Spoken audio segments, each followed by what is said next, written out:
Բարի երեկո հարգելի հետևորդներ, եթերում ABC լուրերն է, ես Գառնուն Թավխյանն եմ, կարևորի մասին նախ համառոտ։ J.D. Vance-ն ու Ալիևը հանդիպել են, ինչ փաստաթուղթ են ստորագրել կողմերը։ Միացյալ Նահանգներն ուղերձ է հղում Հայաստանին դրոններով, Երևանն ու Վաշինգտոնը 11 միլիոն դոլարի ռազմական գործարք են կնքել։ 9 միլիարդի ներդրում, վրիպակ, թե դիտավորություն, ինչ է հայտարարել Վենսն իրականում ու ինչ է հասել հասարակությանը։ Վարչապետի ձեռնարկած հակաեկեղեցական արշավն արդեն բացահայտ է, Մայրաթոռում պատարակ է մատուցվել։ Սննդի ու դեղորայքի պակաս, ավիացիոն կոլապս Կուբայում, որն է պատճառը։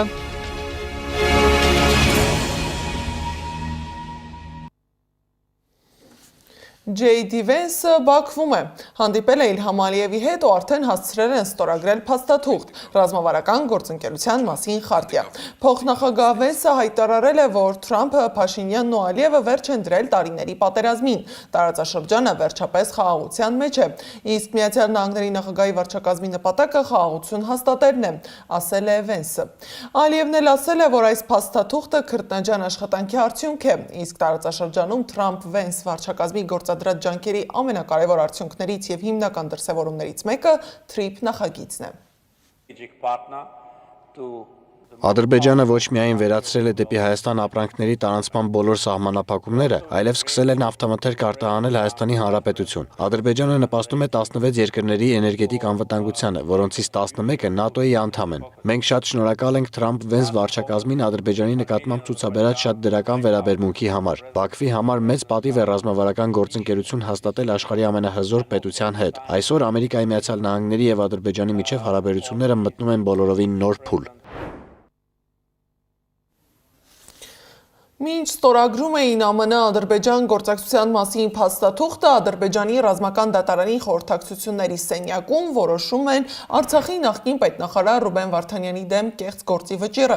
Ադրբեջանի դատախազությունը պահանջում է Վարդանյանին դատապարտել ՑՄՀ ազատազրկման։ Ադրբեջանական լրատվամիջոցներում սակայն չի հաղորդվում, ինչ է ասել Վարդանյանն իր վերջին խոսքի ժամանակ։ Պաշտպանական ճառ չի եղել, փաստաբան Բաբիշովն այն չի ներկայացրել հենց Վարդանյանի խնդրանքով։ Ադրբեջանական մամուլը Արցախի նախկին պետքարտուղարի ելույթից որևէ բան չի գրել, նշելով միայն, որ նա մեջբերել է բանաստեղծներ Ֆիզուլիին և Ջավիդին։ Վարդանյանն ավելի վաղ որդու միջոցով փոխանցել էր իր դիրքորոշումը, նա ամբողջ գործընթացը անվանել է արդարադատության իմիտացիա, իսկ դատավարությունը արդար դատարանի հիմնարար չափանիշներին չհամապատասխանող։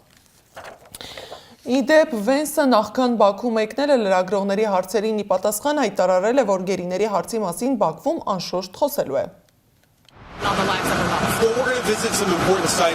Այդ հարցը բարձրացվելու է։ Մենք շատ լավ հարաբերությունների մեջ ենք ինչպես Հայաստանի վարչապետի, այնպես էլ Ադրբեջանի նախագահ Ալիևի հետ։ Վարչապետն ասում էր, որ ինքը լավատես է խաղաղության պայմանագրի հարցում, հաշվի առնելով, թե որտեղ ենք մենք հիմա եւ որտեղ էինք մի քանի ամիս առաջ։ Մենք իհարկե բարձրացնելու ենք մի շարք թեմաներ։ Կարծում եմ, որ մենք կշարունակենք շատ հաջող աշխատել թե ադրբեջանցիների, թե հայերի հետ։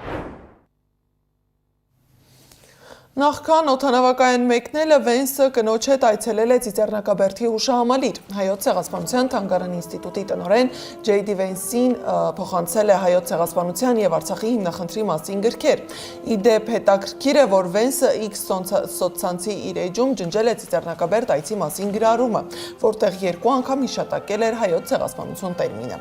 Գրառումը մի քանի ժամ մնացել է էջում, ապա ջնջվել։ Որոշ ժամանակ անց Վենսի մամուլի քարտուղարը գրառում է տեղադրել զուտ Ծիծեռնակաբերդ կատարած այցի մասին։ Վենսի աշխատակազմը ազատությանը հայտնել է, թե գրառումը անձնակազմը սխալմամբ է տեղադրել, որոնք փոխնախագահի գլխավորած պատվիրակությունում չեն եղել։ Վենսի խոսնակն իր հերթին հայտարարել է, որ այդ օգտահաշիվը կառավարում են այն աշխատակիցները, որոնք հիմնականում տարածում են փոխնախագահի լուսանկարներն ու տեսանյութերը։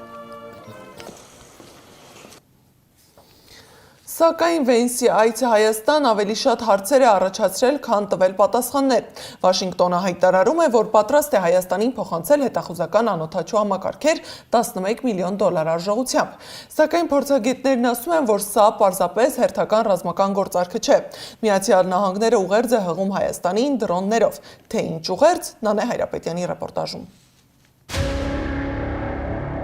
Վաշինգտոնից Երևան ռազմական տեխնիկա կմատակարարվի։ Միացյալ Նահանգների փոխնախագահ J.D. Vance-ը Երևան ժամանելուց հետո հայտարարեց, որ Հայաստանին կվաճառի $11 միլիոն արժողությամբ հետախուզական եւ անօդաչու սարքեր։ Այս քայլը փոխում է հաշվարկներն ու տարածաշրջանային խաղի կանոնները։ Այս պնդման համար առնվազն հիմք է ծառայում Vance-ի հայտարարությունը, որ սա առաջին դեպքն է, երբ Վաշինգտոնը Երևանին այս ծավալի ռազմական տեխնոլոգիական գործակցություն է առաջարկում։ Ամբողջական գնահատական իրավիճակի հետ կապված կարելի է տալ, երբ որ կավարտվի նրա տարածաշրջան այցը, որովհետև որոշ ժամանակ առաջ նաև խոսում էր Ադրբեջանի հետ ռազմական համագործակցության ծավալման մասին եւ շատ լավ կլինի, որպեսզի գնահատականները հնչեն համեմատության հիմքում, թե Միացյալ Նահանգների ինչ պայմանավորություն է ձեռք բերում Հայաստանի եւ նաեւ Ադրբեջանի հետ։ Նաեւ հասկանալու թե ընդհանուր բալանսը տարածաշրջանը, որը առանց այդ էլ վերջին 6 տարիներին խախտված է, ինչպիսի իրադրություն է ստեղծելու ռազմական առումով եւ ըստ այդմ նաեւ ինչածություն ունենալու նաեւ հետագա ռեգիոնալ զարգացումների վրա։ $11 միլիոն, սակայն անօդաչու սարքերի դեպքում մեծ գումար չի համարվում։ Պարզ հաշվարկ, բաց աղբյուրների համադրությամբ մեկ V-BAT տեսակի հետախուզական դրոնի արժեքը գնահատվում է շուրջ 3-ից $4 միլիոն։ Սա նշանակում է, որ այդ գումարով Հայաստանը կարող է ձեռք բերել 2 կամ առավելագույնը 3 անօդաչու, ներառյալ դրանց սպասարկման համակարգը։ $11 միլիոն դա չեմ կարծում այդ ոլորտում հենց շատ մեծ թիվ է, ամեն դեպքում ամերիկյան փորձը կարող է որոշակի իմաստով մեր տեղական ռազմաարդյունաբերության ոլորտին որոշակի այսպես օգտակար լինել է ամեն ինչը։ Հայաստանին վաճառվող ամերիկյան դրոնները կարող են զգայուն թեմա դառնալ Իրանի համար։ Տեխնոլոգիան պահանջում է ամերիկացի մասնագետների ներկայությունն ու երկարաժամկետ սպասարկում։ Իրանը հնարավոր է այդ ներկայությունը դիտարկի որպես ռազմական գործիք, որը կարող է օգտագործվել իր դեմ, եւ այս գործարքը հնարավոր է տարածաշրջանում ստեղծի ռազմական նոր լարվածություն։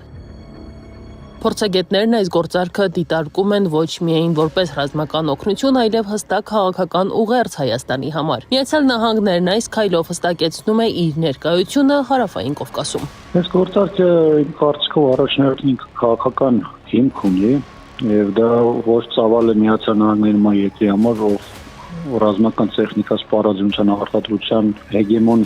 պետություններից է, ոչ է նույնիսկ Հայաստանի դեպքում սա որևէ մեծ տեսակարար կշիռ ունեցող գործարք է եւ սա կարծում եմ շատ քաղաքական է։ Հետախուզական V-BAT տեսակի անօդաչուներն իրենց տեխնիկական պարամետրերով արդյունավետ են համարվում։ Դրանք հիմնականում կիրառում է Միացյալ Նահանգների նավատորմը, բայց առայժմ լայնորեն չի գործածվում մարտական փորձառությունների ժամանակ։ Դրոնները կարող են իրականացնել մոտ 100 կիլոմետր դիտարկում, բարձրանալ ավելի քան 5000 մետր, ինչը համարվում է միջին բարձրություն։ Հայաստանի համար կարևոր առանձնահատկություն է այն, որ այս սարքերը թռչում եւ վայրեջք են կատարում ուղղահայաց ինքնաթիռի սկզբունքով, ապա օդում անցնում են հորիզոնական թռիչքի ռեժիմի։ Սա թույլ է տալիս գործարկել դրանք առանց վազքուղու անհրաժեշտության։ Դրոնները կարող են օդում մնալ 8-ից 10 ժամ եւ ծառայել ոչ միայն հետախուզական նպատակով, այլ նաեւ որպես կապի ապահովման միջոց։ Նանե Հայրապետյան, Գեգամ Ղազարյան, ABC Media։ ԱՄՆ փոխնախագահ Վենսը երեկ Փաշինյանի հետ հանդիպման ժամանակ հայտարարել է $9 միլիարդ ներդրման մասին Հայաստանի միջուկային էներգետիկայի ոլորտում։ Դրա իրականացման համար սկզբում կդրամադրվի $5 միլիարդ, ապա եւս $4 միլիարդ։ Սակայն ներդրման մասին հատվածի բանավոր թարգմանության ժամանակ սխալ է եղել։ Կառավարության պաշտոնական կայքում տեղադրել են գրավոր թարգմանությունը, ըստ որի լինելու է ոչ թե $9 միլիարդ ներդրում, այլ մինչև $5 միլիարդ սկզբնական ամերիկյան արտահանում, գումարած լրացուցիչ $4 միլիարդ երկարաժամկետ աջակցություն վառելիքի եւ սպասարկման պայմանագրերի միջոցով։ Սա պարզապես վրիպակ էր, թե դիտավորություն, Սեդակ Յուրեղյանն է ուսումնասիրել։ $9 միլիարդ ներդրում Հայաստանում էներգետիկ անվտանգության ոլորտում։ Մոտավորապես նման կոնտեքստում թարգմանվեց Ամերիկայի Միացյալ Նահանգների փոխնախագահ J.D. Vance-ի հայտարարությունը, թե դեպի Հայաստան իրականացվելու է մինչև $5 միլիարդ ամերիկյան արտահանում, ապա $4 միլիարդ աջակցություն։ Արդյոք Հայաստանն ունի նման միջոցներ եւ արդյոք նման թարգմանությունը պատահական է։ J.D. Vance-ը խոսում է $5 միլիարդ արտահանման մասին, անգլերեն տարբերակում պաշտոնական օրիգինալ տարբերակում օգտագործելով expert եզրույթը, հայկական թարգմանության մեջ, որը պաշտոնապես հեռարձակվում է, օգտագործում են 5 միլիարդ ներդրում, դա անգլերեն investment բառն է։ Բոլորս հասկանում ենք, որ թարգմանությունը իրականացվում էր պրոֆեսիոնալ թարգմանչի կողմից եւ այս երկու եզրույթները expert-ն ու investment-ը շփոթելը ուղղակի հնարավոր չէր։ Սա իշխանության հերթական քարոզչությունն է, քաղաքական վերլուծաբանն է պնդում։ Սրանք ներդրումներ չեն, այլ ուղղվելու են մոդուլային ատոմակայանի հնարավոր կառուցմանը։ 5 միլիարդի վճարումից եւ տեխնիկայի ձեռքբերումից հետո միայն Միացյալ Նահանգները Հայաստանին կտրամադրի 4 միլիարդ դոլար կառուցման աշխատանքների համար։ Դա բացարձակապես ներդրում չէ Հայաստանի տնտեսության մեջ, ինչը փորձ է արվում մատուցել պաշտոնական ռոպագանդայի մակարդակում, բառացիորեն ուղղակի խեղաթյուրելով հենց փոխնախագահ Վենսի խոսքերը, որոնցում ներդրում ձևակերպում բացարձակապես չի եղել։ Դիվենսի հայտարարությունը, թե Հայաստանն այն քիչ երկրներից է, որտեղ բավականաչափ վստահություն ունեն այս տեսակի տեխնոլոգիաներ ուղարկելու, մտահոգություն է առաջացրել փորձագիտական շրջանակում։ Միացյալ Նահանգներն այս ոլորտում փորձառություն չունի, եւ Հայաստանն այս առումով փորձադաշտի է վերածվելու։ Կարող է հետևանքային լինել բոլոր տեսանկյուններից, թե բնապահպանական, թե առողջապահական, թե էներգետիկ տեսանկյուններից։ Եվ ամենամեծ վտանգը նա, որ այսօրվա իշխանությունը նման պատասխանատվությունները չակերտավոր ստանցնում եւ մեր պարանոցին է փաթաթում առանց ռիսկերը գնահատելու։ 9 միլիարդ դոլարը Միացյալ Նահանգների տնտեսության մասշտաբում փոքր գումար է։ Փոխարենը Հայաստանի համար է մեծ, ասում է սահմանադրագետը։ Եթե պայմանավորվածությունը գործի եւ ներդրումների որոշում կայացվի, դա հերթական բեռն է լինելու Հայաստանի տնտեսության վրա։ 17 միլիարդի արտաքին պարտք ունեն, սա անիրատեսական գումար է մեր համար։ Սա անիրատ 9 միլիարդ դոլարի ներդրումը մեր բյուջեի պայմաններում, թե այսօր, թե մոտակա տարիներին անիրատեսական է եւ դա ծանրացուցիչ հետևանքներ է ունենալու, եթե իրագործվի, որովհետեւ այո, սա բոլորի շահերից բխում է, բացի հայկական շահից, մեր երկրում առնվազն ծառայությունների գները իապես թանկանալու են։ Ամերիկյան կողմը տերմինների այս շփոթությանը չի արձագանքել։ Ներկայում ոչ թե ներդրումներն են կարևոր, այլ խաղաղության հաջորդ փուլը։ Փորձագետների ուշադրությունից չի վրիպել Դիվենսի այս միտքը, իսկ թե որն է լինելու հաջորդ փուլն ու ինչպես է վճարելու Հայաստանն այս ներդրումների դիմաց, տեսանելի կդառնա մոտ ապագայում։ Զեդա Գյուրեղյան, Տարոն Ղանդիլյան, Աշոտ Բարբարյան, ABC Media։ JD Vance-ը Միացյալ Նահանգների առաջին փոխնախագահն է, որը գալիս է Հայաստան, իսկ կինը Ուշա Վենսը առաջին հնդկուհին է, որը դարձել է ԱՄՆ երկրորդ տիկինը։ Ինչպես ստացվեց, որ ներգաղթյալ գիտնականների ընտանիքում մեծացած աղջիկը հասավ Սպիտակ տուն, ռեպորտաժում։ Վաշինգտոնում իշխանությունը հաճախ ասոցացվում է քաղաքական փորձառության, մեծ կապերի եւ աղմկոտ պայքարի հետ, բայց երբեմն Սպիտակ տուն հասնելու ճանապարհը սկսվում է շատ ավելի հանգիստ միջավայրից։ Գրքերով լի սենյակ, գիտական քննարկումներ ու համոզմունք, որ կրթությունն է ամենահուսալի հենարանը։ Ուշա Վենսի պատմությունը հենց այդպիսի ճանապարհ է ներգաղթյալների ընտանիքի աղջկանից մինչև Միացյալ Նահանգների երկրորդ տիկին։ 40-ամյա Ուշա Վենսը ծնվել է Կալիֆոռնիայում, հնդիկ ներգաղթյալների ընտանիքում։ Նրա ծնողները գիտության մարդիկ էին, հայրն ինժեներ էր, մայրը կենսաբան։ Տանը քննարկում էին կրթական հարցեր, գրքեր ու տարբեր գիտական հետազոտություններ։ Ընտանիքում կարևորում էին կրթությունն ու հավատում էին, որ գիտելիքն ամենամեծ կապիտալն է։ Ուշան գերազանցիկ էր, Յեյլի համալսարանը նույնպես ավարտել է բարձր գնահատականներով։ Հեղինակավոր այս համալսարանի իրավաբանական դպրոցն ավարտելուց հետո սկսվել է նրա մասնագիտական լուրջ կարիերան։ Ուշա Վենսն աշխատել է ԱՄՆ դատական համակարգում, եղել է դատավորի օգնական, գործակցել է բարձրատյանների դատավորների հետ, այնուհետև աշխատել խոշոր իրավաբանական ընկերություններում, զբաղվելով բարդ գործերով։ Նրա կյանքը կարող էր մնալ բացառապես իրավաբանության ոլորտում, բայց Յեյլի լսարաններից մեկում հանդիպում է երիտասարդ JD Vance-ին։ Նրանց հարաբերությունները ձևավորվել են գաղափարների շուրջ։ Տարիներ անց Վենսը խոստովանել է, որ Ուշան ոչ միայն իր կյանքի ընկերն է, այլև ամենակարևոր խորհրդատուներից մեկը։ Նրանք ամուսնացել են 2014 թվականին, այսօր սպասում են արդեն 4-րդ զավակին։ Ընտանեկան կյանքը, ինչպես իրենք են նշում, մնում է իրենց առաջնահերթությունը, անկախ քաղաքական բարձր պաշտոններից։ 2025-ին, երբ JD Vance-ը դարձավ ԱՄՆ փոխնախագահ, Ուշա Վենսը դարձավ Միացյալ Նահանգների հնդկական ծագում ունեցող առաջին երկրորդ տիկինը։ Հանրային ելույթներում Ուշան զուսպ է, քաղաքական կտրուկ հայտարարություններ չի անում։ Ավելի հաճախ խոսում է կրթության, ընտանիքի, երեխաներին առնչվող հարցերի մասին։ Նրա ներկայությունը Սպիտակ տանը շատերի համար ներգաղթյալ ընտանիքների հաջողության եւ կրթության ուժի պատմություն է։ Զարա Սարգսյան, Մարիա Կարաթորոսյան, Նոնա Գևորգյան, ABC Media։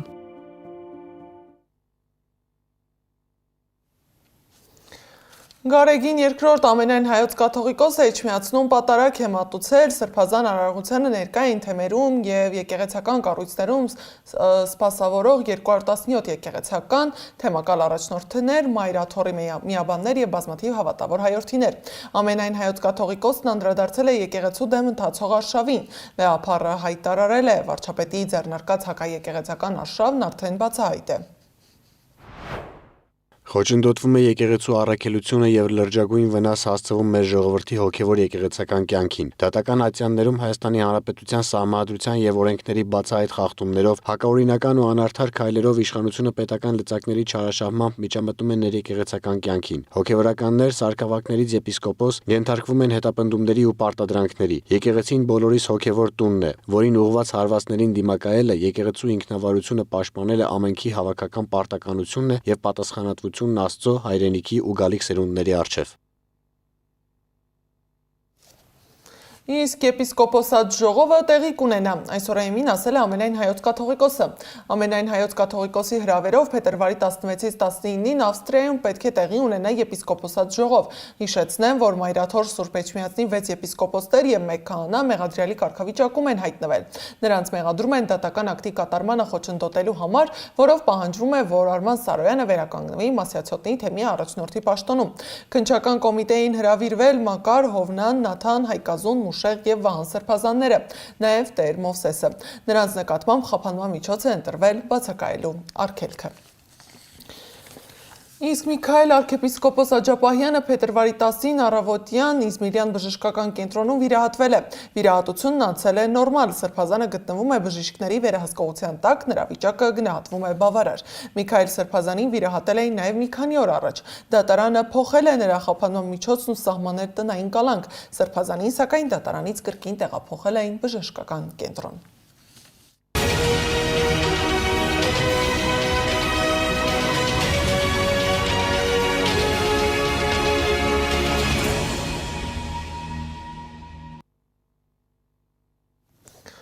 Կուբայի ավիացիոն ոլորտի պաշտոնյաները նախազգուշացրել են, որ կղզում ավիաընկերությունների համար վերջանում է վառելիքը։ Ճգնաժամն առաջացել է Միացյալ Նահանգների նավթային շրջափակման պատճառով, որը փաստացի կտրել է Կուբայի հասանելիությունը Վենեսուելայում և Մեքսիկայում գտնվող նավթի հիմնական աղբյուրներից։ Երկրի կառավարությունը կիրակի երեկոյան հայտարարություն էր տարածել, զգուշացնելով, որ ավիացիոն վառելիքը հասանելի չի լինի կղզու 9 օդանավակայաններում փետրվարի 10-ից փետրվարի 11-ը։ Ղազախստանը հրաժարվում է կառավարման իր սուպերնախագահական ձևից, հայտարարել է նախագահ Կասիմ Ժոմարտ Տոկաևը։ Նրա խոսքով երկրի նոր սահմանադրության նախագիծն ամրագրում է Ղազախստանի քաղաքական համակարգի զարգացման հետևողականությունն ու տրամաբանությունը, հիմնված ուժեղ նախագահի, ազդեցիկ խորհրդարանի և հաշվետու կառավարության հայեցակարգի վրա։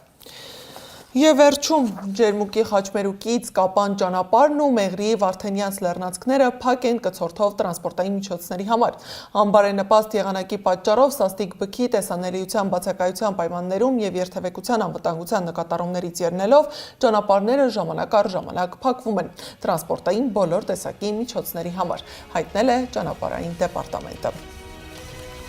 Այս ժամի համար նախատեսել էինք այսքանը, շարունակեք հետևել մեզ YouTube-ում, Facebook-ում, Telegram-ում, WhatsApp-ում, Instagram-ում ու TikTok-ում կամ այցելեք մեր պաշտոնական կայք www.abcmedia.am։ ABC լուրերը եթերում կլինի վաղը առավոտյան ժամը 9-ին, կհանդիպենք բարի գիշեր։